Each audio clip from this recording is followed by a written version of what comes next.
Howdy, this is Mitch Kuffa with Homework, where we talk to you about your house and your different properties and the pluses and minuses and all these different types of things. Just as a reminder, keep in mind that I kind of know what I'm talking about. I've been a licensed builder for almost 50 years now. I've built like over 3,000 units.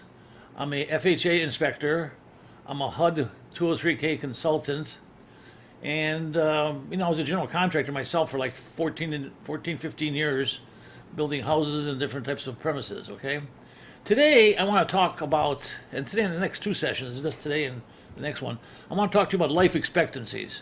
Life expectancies are really interesting. It's, when we inspect houses, knowing the life expectancy of a roof, let's say, and knowing when the last roof was put on, kind of gives you an idea of if the roof is beginning ready to be replaced and everything, So knowing the life expectancy of things, even though they vary, is important, okay?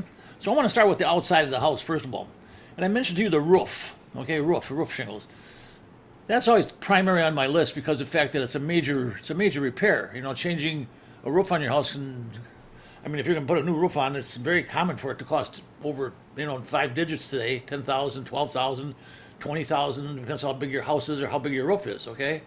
But the life expectancy of roofs has really gotten to vary in the last 7 to 8 years. For years and years, we used 3-tab shingles, those standard 3-tab shingles that you see everywhere. And those typically have a 20-year life expectancy. Get a pencil and paper out, by the way. You should write these things down, okay? But a standard 3-tab shingle, which the majority of houses you look at today still have those on there, and they're still available, has a 20-year life expectancy. But in the meantime, they've now come up with what they call dimensional shingles. And dimensional shingles actually look more like they're built up, okay? And they have longer life expectancies. Now, when they first came out, they were like a 25 and 30-year life expectancy, and then they went up to 30 or 40. And they even have 50-year life expectancies today on the shingles. And the thing that's really interesting about that you should know is, the labor on installing these doesn't vary very much, okay?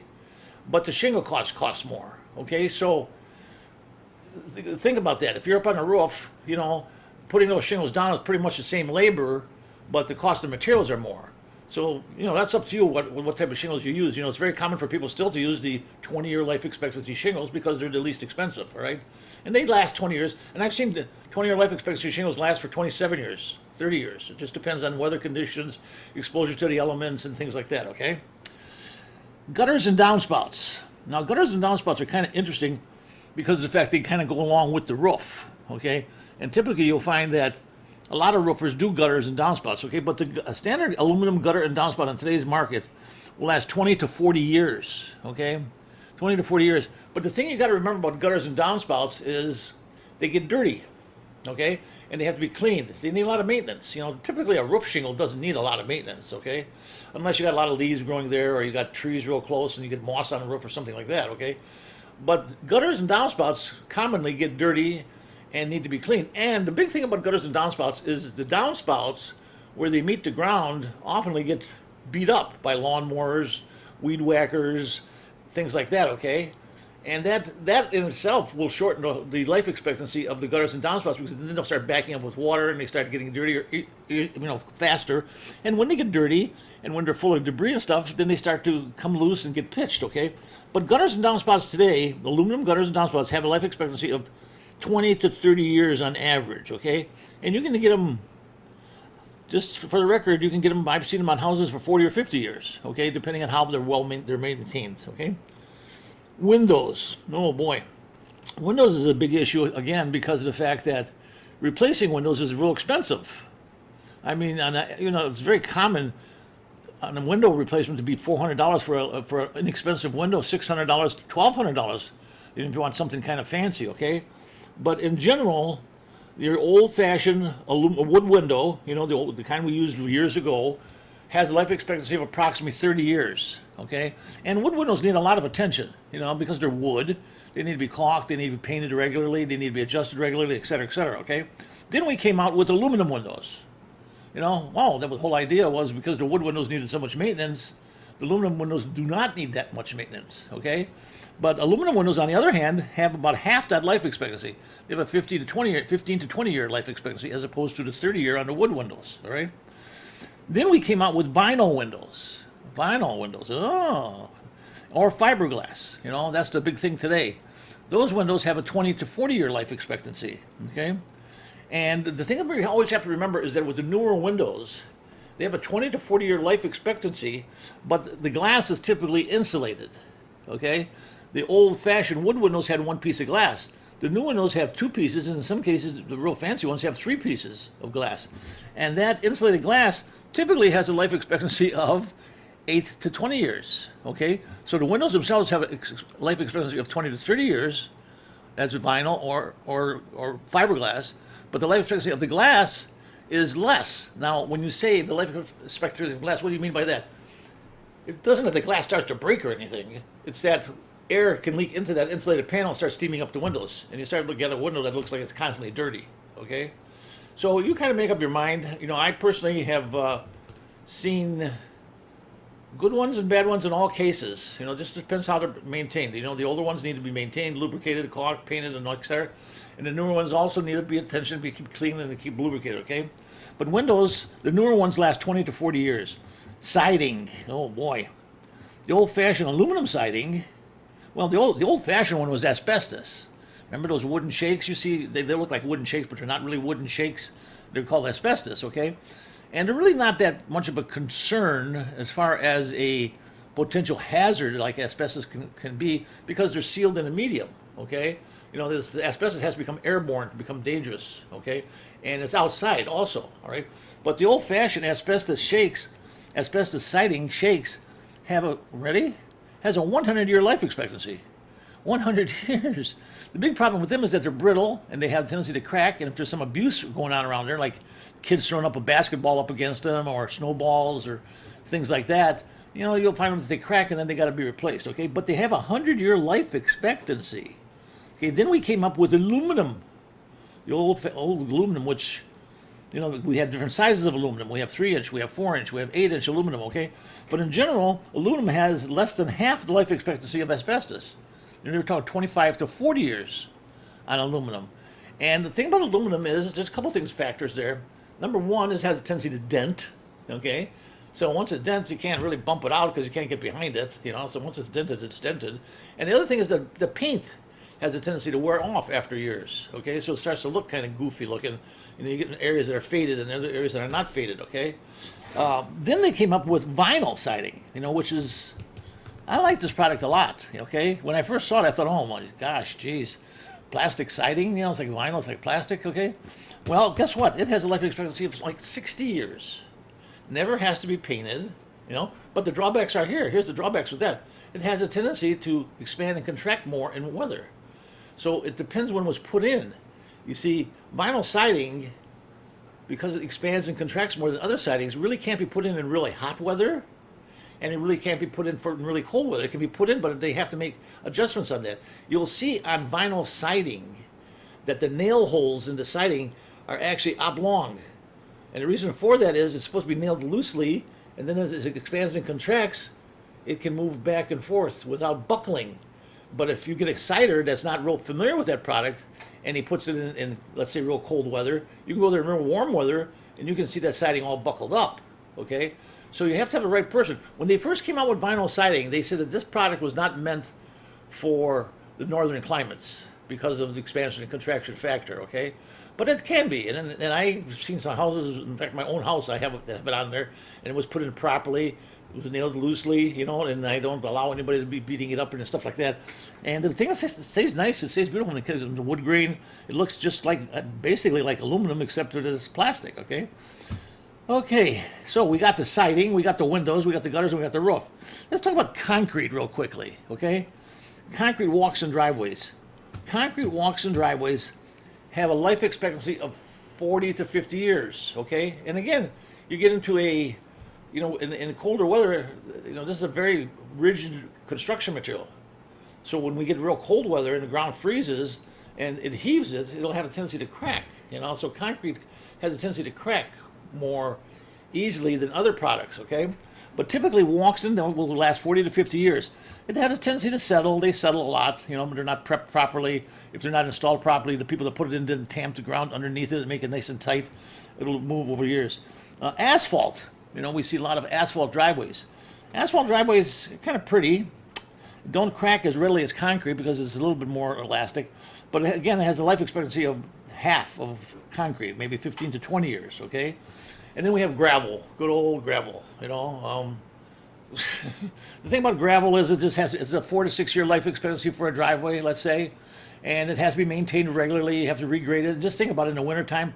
How do you clean the snow off of a gravel driveway without throwing the stones all over your grass and everything else, okay? So it's harder to maintain in a cold climate, but it also has a very short life. And it says life expectancy of gravel, that means that you have to add gravel, you have to fill in potholes, you have to fill in low areas, you have to throw some of that stone that got in the grass back on the driveway because it's now going to get in your lawnmower and screw up your lawnmower and stuff like that, okay? So concrete has the longest life expectancy. Asphalt's in the middle, and it's kind of neat, pretty, and then there's gravel, okay? So that's your call. Concrete driveways have the tendency, once they start to fail, start to look unattractive. They lose curb appeal, okay?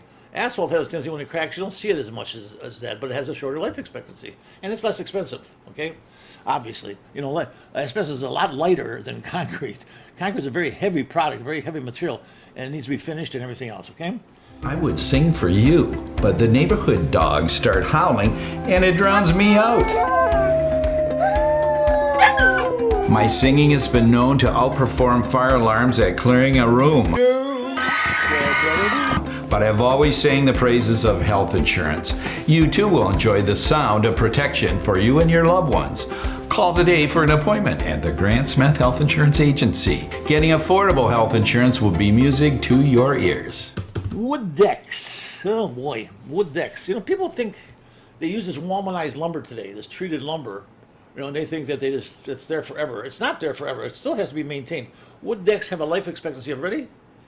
10 to 30 years.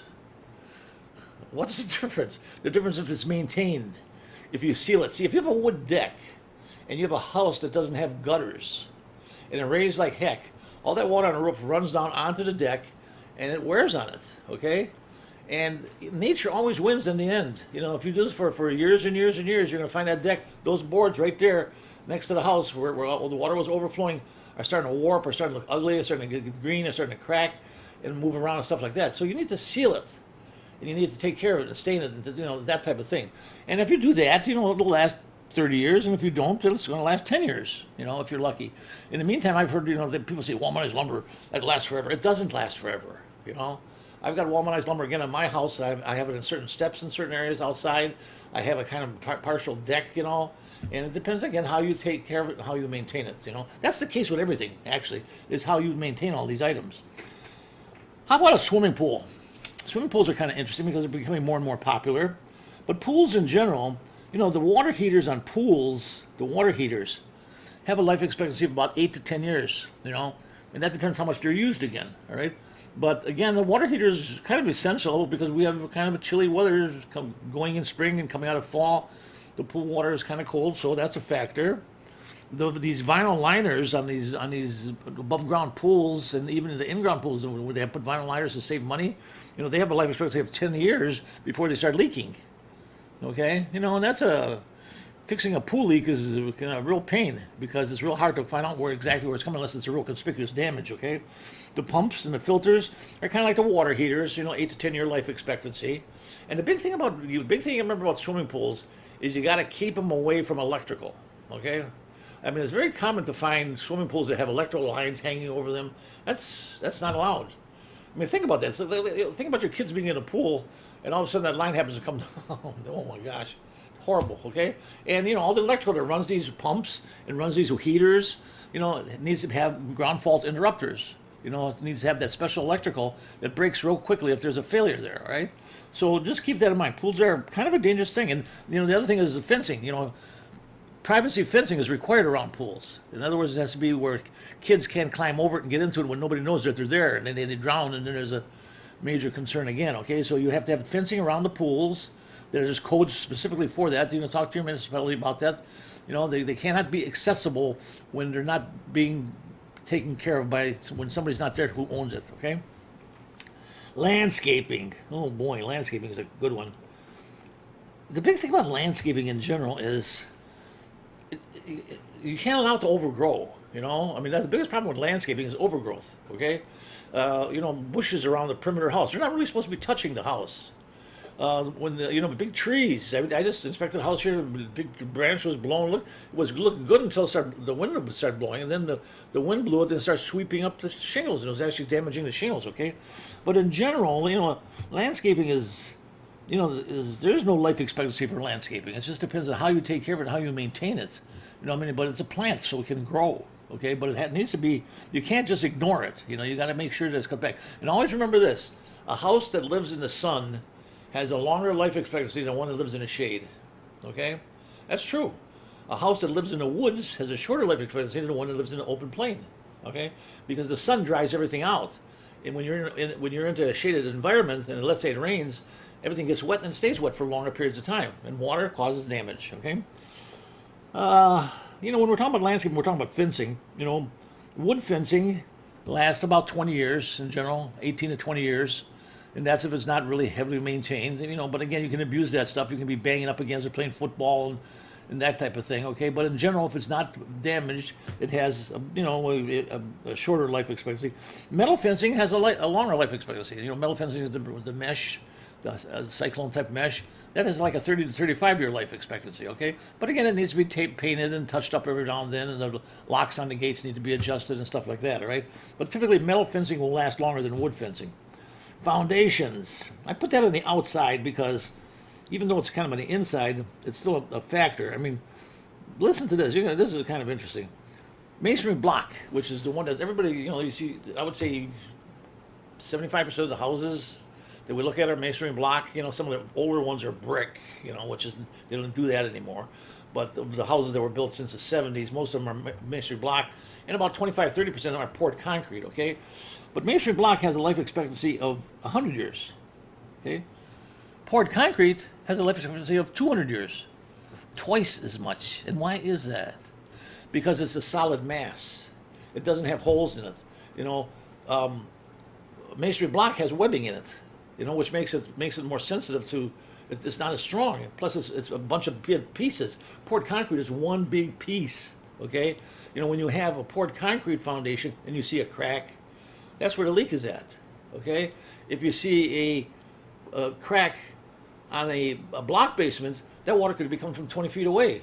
It works its way via gravity through those webbing inside the block. Okay, so poured concrete is the way to go. I mean, there's no question about it. It's stronger, but again, believe it or not, you have to maintain it. You cannot be allowing water to be dumping right next to your house outside. That's the lack of gutters. People think, oh, I don't need no gutters. Yeah, okay. Well, you just saturate that ground around the perimeter of your house for 20 or 30 years and see what happens. Water will win, always win, okay? And you can't, especially, it depends on the kind of soil you have. If you have a clay type soil, it holds the water. And then there's no gutters, so the water overflows, saturates the clay soil. Clay, when it holds the water, gets much heavier, so it puts pressure on the walls. Okay, if you have a sandy soil, like the houses on a beach someplace or in that type of environment, water runs through sand, so it doesn't infiltrate into the basement as often. Okay, but then again, sand will get into your drain tiles and everything much easier than clay. The drain tiles go around the perimeter of the house.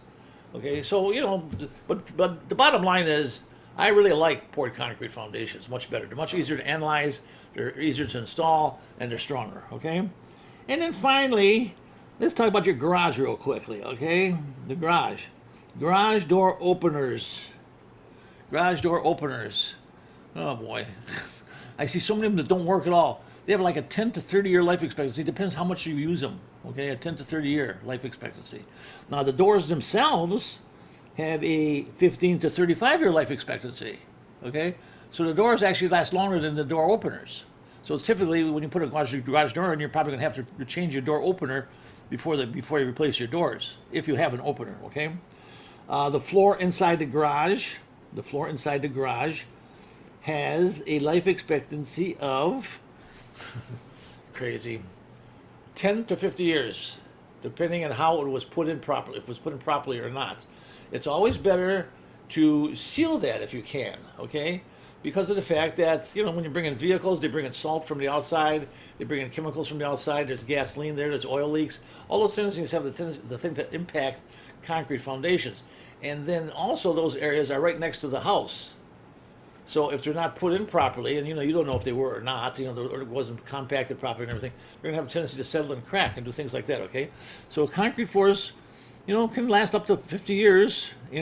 But if they're sealed regularly, it adds 3 to 5 years every time you put it on. 3 to 5 years, 3 to 5 years, 3 to 5 years. Okay, so that's it for the outside of the house. And knowing these things helps you realize when they're about ready to be, attention should be paid to them, okay? That's it for now. This is Mitch Kuffa. Now, next time we're going to be talking about the interior of the house, okay, and life expectancies. And that's also very interesting, okay? This is Mitch Kuffa. This program was presented by Blue Water Healthy Living, sponsored by the Grant Smith Health Insurance Agency, and produced by the famous GBS Media. See you next time.